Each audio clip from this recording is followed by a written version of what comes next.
এই দেখো বন্ধুরা কিরকম টাটকা পাবদা, দেখেছো কিরকম লাল কালারের পাবদা। তোমরা কারা কারা এই পাবদা খেতে ভালোবাসো? আমার কিন্তু একদমই ভালো লাগে না পাবদা মাছ, কিন্তু বাড়ির তো সবাইরই পছন্দ অপছন্দ বলে জিনিস আছে। তো যাই হোক, তো চলো সর্ষে পাবদা করা যাক। অনেক সময় কালো জিরে দিয়ে কাঁচা লঙ্কা চিরেও করি, তো আজকে একটু আলাদা ধরনের করব।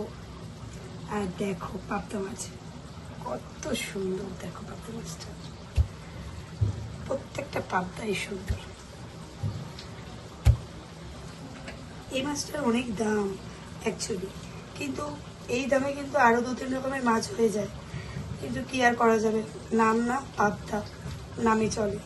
যাই হোক, খুব একটা কিন্তু ভালো লাগে না, অনেকেরই আবার বলে ভালো লাগে, যার যা পছন্দ, প্রত্যেকের মুখের টেস্ট আলাদা। তো যাই হোক চলো, ওকে।